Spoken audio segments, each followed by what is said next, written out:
तो जैसे कि हम सभी लोगों ने लास्ट एपिसोड में देखा कि यांग चेंग एल्केमी एसोसिएशंस पर पहुंच गया था, जहां पर वाइस प्रेसिडेंट क्यू उसकी बार बार बेइज्जती किए जा रहे थे। फिर वहां पर मेन एल्केमी एसोसिएशन से मिस्टर चेन आ गए थे। फिर भी वाइस प्रेसिडेंट मेंग क्यू यांग चेंग की बेइज्जती किए जा रहे थे, जिससे सुनकर यांग चेंग ने गुस्से से कहा था कि मेंग क्यू आप अपनी लिमिट क्रॉस कर रहे हैं। तो फिर अब यांग चेंग कहता है कि मिस्टर क्यू आप बार बार मेरी बेइज्जती किए जा रहे हैं, आपको क्या लगता है कि मैं सिर्फ एक ड्रेस हूँ? तभी मामले को शांत करने के लिए मिस्टर इसु कहते हैं, मास्टर यांग चेंग आप प्लीज नाराज मत होइए, यह क्यू तो कुछ भी बोलता रहता है, प्लीज आप इसे दिल पर मत लीजिए। जिस पर इसु के मास्टर लुओलाओ भी कहते हैं, आज हम यहाँ पर पिल को रिफाइन करने के लिए इकट्ठा हुए हैं, तो फिर चलो हम उस पर फोकस करते हैं। जिस यांग चेंग कहता है कि प्लीज आप इसमें इंटरफेयर मत कीजिए। फिर वो मेंग क्यू से कहता है, मेंग क्यू आपको क्या लगता है कि आप 4th ग्रेड के एल्केमी मास्टर है, इसलिए आप ग्रेट हैं? यह सुन के मेंग क्यू कहता है, ऑफ कोर्स मैं 20 सालों से भी कम समय में 4th ग्रेड एल्केमी मास्टर बन गया हूँ, इसलिए मैं ग्रेट हूँ। फिर यांग चेंग भड़कते हुए कहते हैं, तुमको क्या लगता है कि एल्केमी मास्टर कोई भी बन सकता है, खास करके तुम्हारे जैसा ट्रेस तो बिल्कुल भी नहीं बन सकता है। तब यांग चेंग एक लंबी सांस लेता है और कहता है कि आज मैं तुमको दिखा दूंगा कि ट्रू एल्केमी मास्टर क्या होता है। फिर वो मिस्टर चेन से कहता है, मिस्टर चेन मैं रिफाइनिंग करना चाहता हूँ। जैसन के मिस्टर चेन कहते हैं कि यंग मैन तुम्हें पहले इसके बारे में एक और बार सोच लेना चाहिए। जिस पर यांग चेंग कहता है कि आज मैं अकेले पिल को रिफाइन करूंगा और साथ ही मैं लो लेवल के पिल को नहीं बल्कि 5th ग्रेड की हाई लेवल की पिल को रिफाइन करूंगा। ये सुनते ये दोनों मास्टर इस पर हैरान हो जाते हैं। तो मेंग क्यू कहते हैं, तुम सिर्फ बकवास कर सकते हो। तब यांग चेंग अपने हाथ में स्पिरिचुअल फायर को एक्टिवेट करता है, जिससे देखकर क्यू के तो तोते उड़ जाते हैं। तब लुओलाओ कहते हैं, यह सच में स्पिरिचुअल फायर है, एल्केमी एसोसिएशंस के अंदर ऐसे कम ही लोग होंगे जिनके पास स्पिरिचुअल फायर होगी। और वो तीनों स्पिरिचुअल फायर की तरफ गौर से देखने लगते हैं। तब यांग चेंग हवा में उछलकर उस कोल्ड्रॉन में पिल को रिफाइन करने लगता है। यांग चेंग के स्पिरिचुअल फायर इतनी ज्यादा स्ट्रॉन्ग होती है कि सारे लोग पीछे हो जाते हैं। तब विश्व कहते हैं कि यह कोई सिंपल स्पिरिचुअल फायर नहीं लग रही है, मास्टर क्या स्पिरिचुअल फायर ग्रेड्स में डिवाइडेड होती है? जिस पर उसके मास्टर लुओलाओ कहते हैं कि यह स्पिरिचुअल फायर डिवाइडेड होती है। ऑर्डिनरी एल्केमिस्ट एल्केमी के लिए वुड फायर का इस्तेमाल करता है, जबकि जीनियस एल्केमिस्ट अपने स्पिरिचुअल पावर से स्पिरिचुअल फायर को एक्टिवेट करते हैं, जिसमें नॉर्मल स्पिरिचुअल फायर को ग्रांड फायर कहा जाता है।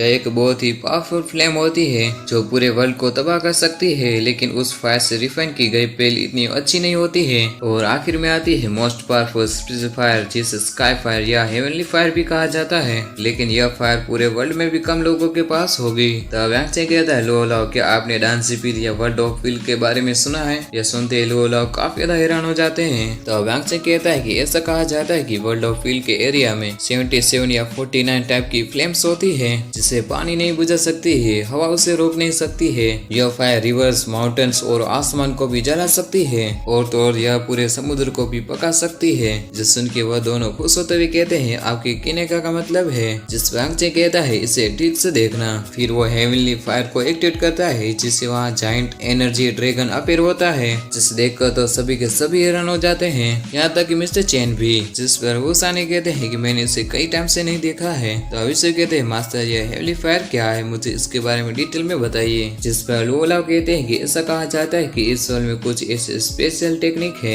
जो आपको वर्ल्ड ऑफ पिल में फ्लेम को यूज करने की अनुमति देती है, क्योंकि यह फ्लेम हेवन से आसमान को पार करते हुए आती है, इसलिए इसे हेवनली फ्लेम या स्काई फायर भी कहा जाता है। तभी लुओक सिंह कहते हैं, यह तो सिर्फ एक मीथ है। जिस पर लुओलाओ कहते हैं कि यह सच नहीं है। कुछ साल पहले 7th ग्रेड एल्केमी मास्टर गुड वांग ने डुअल फाइट की थी, जिस फाइट में उन्होंने बोन इरोडिंग स्पिरिचुअल फायर का यूज किया था, जो हेवनली फ्लेम लिस्ट के 33 रैंक पर आती है। उसने कई मीलों तक सब कुछ जलाकर राख कर दिया था। ये सुन के यीशु हैरानी से कहते हैं, यह हेवनली फ्लेम तो काफी ज्यादा पावरफुल होती है, तो फिर यह फ्लेम मिस्टर चेन के पास कैसे हो सकती है? तब लुओलाओ हंसते हुए कहते हैं कि इतना नहीं, हजारों साल पहले किसी पर्सन ने हेवनली फायर लिस्ट की 10th रैंक की फ्लेम का यूज करके पूरी कंट्री को जलाकर राख कर दिया था। जिस पर लुओक सिंह कहती है, क्या सच में? तो वो पर्सन कौन था? तब मिस्टर चेन कहते हैं, मैंने उनको बुक्स में देखा है, जो बुक हेडक्वार्टर में स्टोरेज की गई है। वह person 10th grade alchemy master था, जिसे स्टारडस्ट एम्परर कहा जाता था। यह स्टारडस्ट एम्परर और कोई नहीं बल्कि 80,000 साल पहले हमारा मेन कैरेक्टर ही था।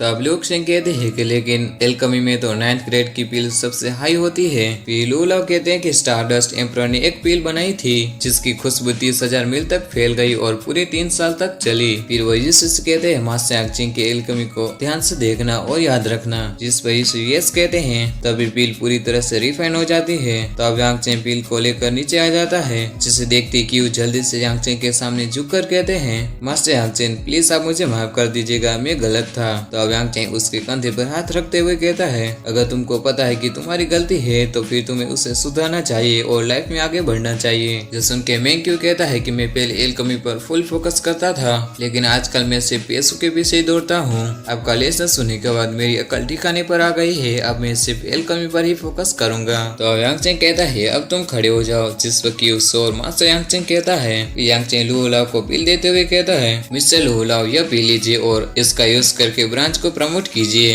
इतना बोलने के बाद वो हुसानी के पास जाने लगता है। तब सभी के सभी लोग पील के लिए थैंक यू यंग मास्टर कहते हैं। तभी मिस्टर चेन कहता है कि लुहुलाओ, हालांकि मास्टर चेन ने इस हाई लेवल 5th ग्रेड की पील को रिफाइन किया है, लेकिन वो एल्केमी एसोसिएशन का मेंबर नहीं है, इसलिए यह पील एग्जामिनेशन में नहीं गिनी जाएगी। तब लुहुलाओ कहते हैं, मास्टर चेन। तब यांग चेन सोचता है कि यह मिस्टर चेन यही चाहता है कि मैं उसके एल्केमी एसोसिएशन में शामिल हो जाऊं। वो ऐसे कह रहा है मानो मैं उसके इरादों को समझ नहीं पा रहा हूँ। फिर मिस्टर चेन कहता है कि मास्टर यांग चेन, अगर आपको एल्केमी एसोसिएशन में ज्वाइन होना है तो फिर आप डायरेक्ट ज्वाइन हो सकते हैं बिना किसी प्रॉब्लम के। जिस पर यांग चेन कहता है कि लेकिन मैं अभी भी तियानसिंग एकेडमी में एक डिसिपल हूँ, इसलिए मैं यहाँ पर कभी कभार आ सकता हूँ, मैं पूरा दिन यहाँ नहीं रह सकता हूँ। तो वाइस प्रेसिडेंट मैंग कहते हैं, इसमें कोई भी प्रॉब्लम नहीं है मास्टर चेन, आप हमारे एल्केमी एसोसिएशन के वाइस प्रेसिडेंट क्यों नहीं बन जाते हैं? इस तरह से आप एल्केमी एसोसिएशन के सभी रिसोर्सेज यूज कर पाएंगे और साथ ही में हमारे एल्केमी एसोसिएशन को प्रमोट भी करेंगे, तो यह प्रस्ताव हम दोनों के लिए अच्छा होगा। यह सुन के यांग चेन सोचने लगता है। यह देखकर वे सभी एक साथ कहते हैं, हम विनम्रता पूर्वक मास्टर चेन को एल्केमी एसोसिएशन में ज्वाइन होने के लिए इनवाइट करते हैं। और इसके साथ ये एपिसोड यहीं पे खत्म हो जाता है।